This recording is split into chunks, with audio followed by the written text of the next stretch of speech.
Hello friends, welcome to Triptis Biology. Today's topic is digestion absorption. We have already discussed about the alimentary canal system and also about the buccal cavity and tongue. So today we are going to discuss about detail about the teeth. Okay. So just a quick review. हम क्या-क्या पढ़े थे last class में? Micronutrients के बारे में पढ़े थे। माइक्रोन्यूट्रिएंट्स जो हमें एनर्जी प्रोवाइड करता है और माइक्रोन्यूट्रिएंट्स जो हमें एनर्जी प्रोवाइड नहीं करता, लेकिन उसकी डेफिशिएंसी जरूर हमें डिजीज हो सकता है। तो एलिमेंटरी जो डाइजेस्टिव सिस्टम है उसमें दो चीज आता है, एक हो गया आपका एलिमेंटरी कैनल और एक हो गया आपका डाइजेस्टिव ग्लैंड। तो एलिमेंटरी कैनल में क्या क्या चीज आता है? आपका buccal cavity, pharynx, oesophagus, stomach, small intestine, large intestine and anus. तो बॉकल कैविटी में फिर क्या क्या चीज आता है आपका? Palate, tongue and teeth. और पेलेट के बारे में हम बात कर चुके थे, soft palate, hard palate, uvula के बारे में।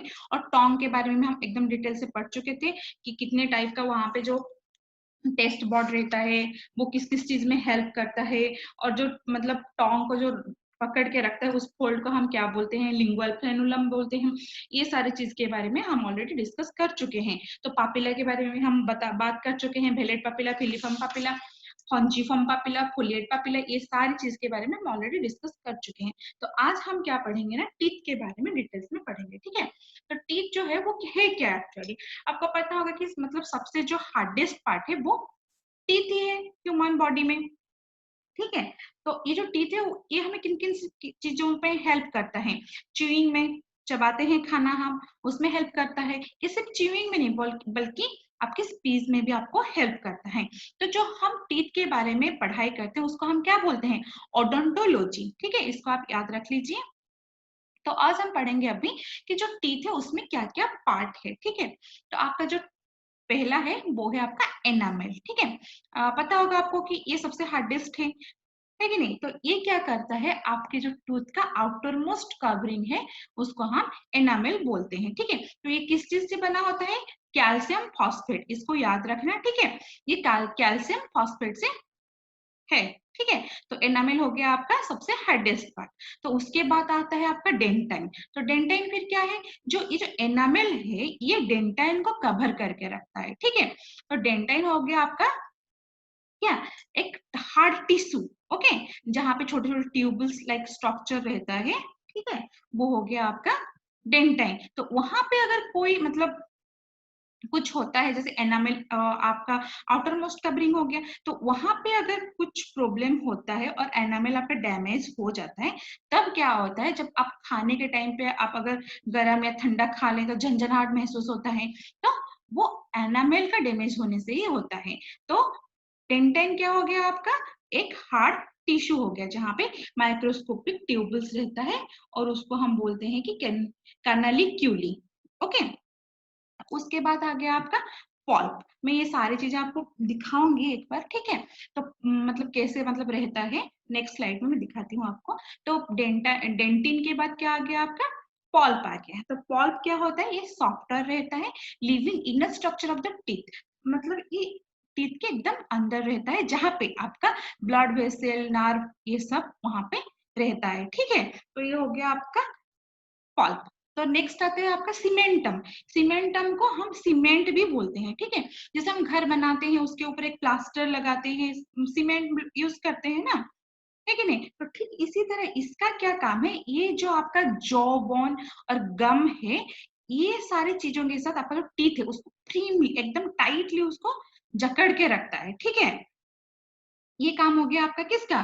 सीमेंटम और सीमेंट का, ओके। तो और एक चीज रह गया है, ये हम जान लिए कि सबसे जो आउटर में रहता है वो हो गया आपका एनामेल, उसके अंदर जो हार्ड टिश्यू रहता है वो हो गया डेंटिन, और उसके बाद जो मतलब लिविंग स्ट्रक्चर रहता है इनर का, जहां पे आपका ब्लड वेसल्स, नर्व, ये सारी चीजें रहता है, वो हो गया आपका पल्प। तो सीमेंट क्या काम करता है आपका? तो सीमेंट हमें बता चुकी हूँ कि वो जो जकड़ के रखता है आपको, ठीक है, टीथ को जॉ बोन और गम के साथ एकदम जकड़ के रखता है, ठीक है, टाइटली एकदम पकड़ के रखता है। तो ये होगा सीमेंटम। और एक चीज है आपका पेरियोडोंटल लिगामेंट। ये क्या होता है? एक टिश्यू है जो कि हेल्प करता है कि टीथ आप मतलब जॉ के अगेंस्ट टीथ को एकदम टाइटली पकड़ के रखें, ठीक है। फोल्ड करके रखें। तो ये हो गया आपका पेरियोडोंटल लिगामेंट। तो यहाँ पे हम मतलब जो अभी पढ़े, यहाँ पे इस इमेज के साथ आप कोरिलेट कीजिए। ये देखिए, ये हो गया आपका एनामिल, जो आउटर मोस्ट कवरिंग होता है, एकदम से हार्ड होता है। ओके, हार्डेस्ट पार्ट होता है ह्यूमन बॉडी का, ठीक है।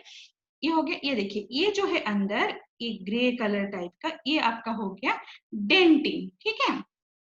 ओके, ये देखिए, ये हो गया आपका डेंटिन। फिर मैं बोली थी जो आपका पल्प कैविटी रहता है, उसको मतलब लिविंग बोली थी ना, लिविंग से इसलिए यहाँ पे जो आपका ब्लड वेसल्स, नर्व, ये सारी चीज रहता है। अगर यहाँ पे थोड़ा सा कुछ डैमेज हो गया तो फिर आप अगर ठंडा या गर्म कुछ भी खाते हैं तो आपको झंझनाहट महसूस होता है, ठीक है। तो ये हो गया आपका पल्प। और फिर हो गया आपका जो यहाँ पे देखिए सीमेंट और सीमेंटम जो बोलते हैं, ये देखिए, ये हो गया आपका सीमेंट, ठीक है। तो पहले आपका क्या आ गया, पहले आपका जो ब्लड यहाँ पे अंदर की ओर से अगर हम देखें तो ब्लड वेसल्स, ये सारे चीज है यहाँ पे। तो ये जिसके अंदर है, देखिए, इसको बोलते हैं हम पल्प कैविटी। ओके, फिर ये पल्प कैविटी के फिर ऊपर क्या है आपका, जो है हार्डेस्ट टिश्यूज, जिसको बोलते हैं हम डेंटाइन। तो ये जो गम हो गया, ये जॉ बोन हो गया, इसके साथ ये जो टीथ को ये एकदम से टाइटली फ्रेम करके रखता है, इसको बोलते हैं सीमेंटम और सीमेंट। ओके, तो ये तो हो गया कि मतलब टीथ का क्या क्या पार्ट है। तो ये देखिए, और एक चीज ये हम इंटरनली पढ़ लिए कि क्या क्या है अंदर। तो यहाँ पे और एक जो आपके मतलब हो गया गम, गम के ऊपर जितना पार्ट रहता है, ये देखिए, इसको हम बोलते हैं क्राउन बोलते हैं, ठीक है।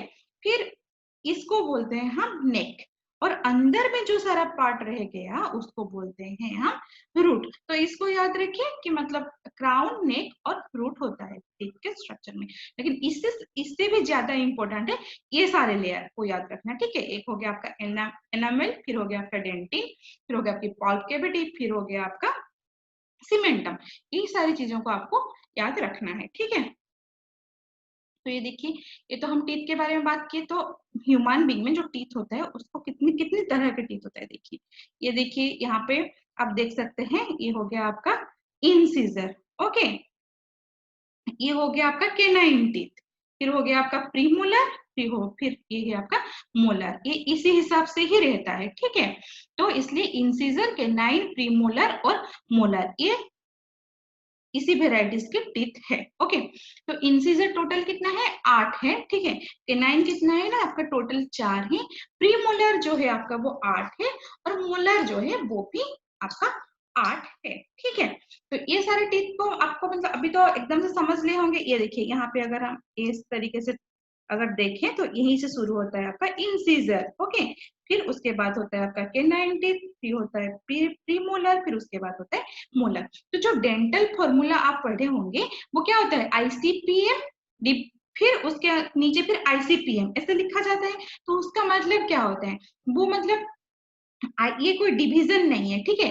तो ये जो आपका ये पहला जो आईसीपीएम जो 2 1 2 3 लिखा गया है, एक किस तरीके से देखिए, अपर जो का आधा हिस्सा, ओके, अपर जो का आधा हिस्सा, इतना ही हिस्सा, इतने में जितना मतलब आपका दांत होता है उसका ये फॉर्मूला है। जैसे कि इंसिजर, केनाइन, प्रीमोलर, प्रीमोलर, ये मोलर, ये डिनोट करता है आपका उसकी नंबर को। तो लोअर जो में उसी तरीके से जितना है वो डिनोट करता है आपका ये सारे नंबर को। तो ये हो गया आपका डेंटल फॉर्मूला, क्या, आईसीपीएम एम बाय आईसीपीएम एम। ओके, ये हो गया आपका डेंटल फॉर्मूला।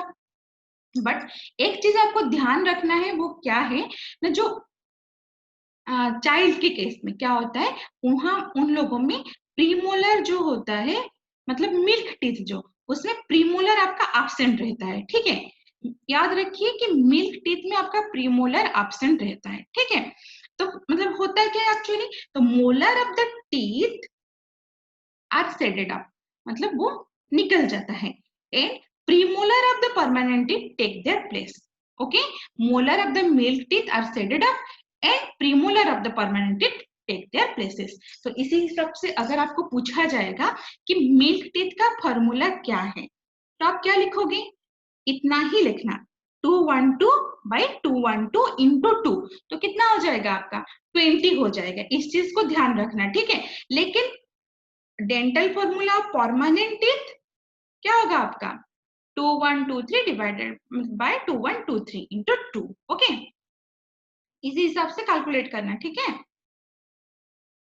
तो ये तो हम पढ़ लिए कि मतलब टू टीथ का एकदम से स्ट्रक्चर पढ़ लिए, किस वेराइटीज का है भी वो भी हम पढ़ लिए। तो मतलब जो कितनी बार उगता है, एक बार मतलब टूट जाता है, फिर उसके बाद फिर से नया दांत आ जाता है, तो उसी हिसाब से कितनी बार लाइफ लॉन्ग आपका कितनी बार वो दांत आता है, उसी को लेके हम यहाँ पे डिवाइड किए हैं कि जिसके मतलब जिस ऑर्गेनिज्म में बार बार दांत आपका टूट जाता है, फिर से वो निकल आता है, अगर ऐसा बार बार हो तो हम उसको बोलते हैं पोलिफियोडोंट। ओके, तो ये लोअर वर्टिब्रेट में ऐसा मतलब दिखाई देता है। ओके, फिर आ गया आपका डाइफियोडोंट।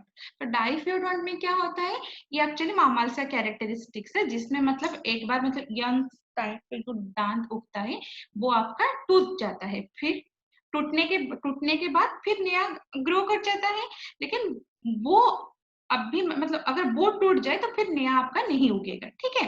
तो ये हो गया आपका डाइफियोडोंट। तो ह्यूमन बीइंग में भी ऐसा ही तो होता है कि मतलब 6 से 13 साल के अंदर आपका जो पहला जो मिल्क टीथ है वो सारा चीज तो टूट ही जाता है, फिर उसके बाद आपका नया परमानेंट टीथ उग जाता है, ठीक है। तो ये हो गया आपका डाइफियोडोंट।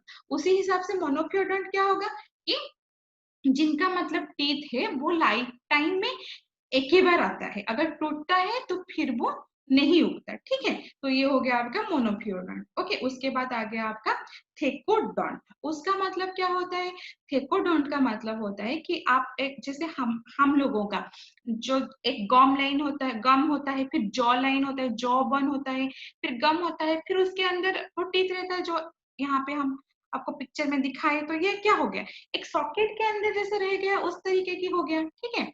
तो उसी टाइप की मतलब जो टिप का रहता है कॉम्बिनेशन उसको हम बोलते हैं थेकोडंट। ओके, जहाँ पे आपका सीमेंटम था जो आपको मतलब एकदम फ्रीली पकड़ने के लिए हेल्प करता था, देख चुके हैं। तो उसी टाइप को हम बोलते हैं थेकोडंट। ओके, तो उसी हिसाब से और एक मतलब है कि मतलब कितनी वेराइटीज का हम टीथ देखते हैं, कितनी टाइप का देखते हैं, उसी हिसाब से हम एक होमोडोंट और एक हेटेरोडोंट में डिवाइड किए हैं। तो होमोडोंट में क्या होगा, आपका मतलब जो भी मतलब जितना भी टीथ होगा वो functionally and anatomically same he type का होगा, ठीक है, सेम ही काम करेंगे, और दिखने मतलब दिखने में भी जो अंदर का होता है वो दिखने में भी एकदम से सेम हो, ठीक है। तो उसको हम बोलते हैं होमोडोंट।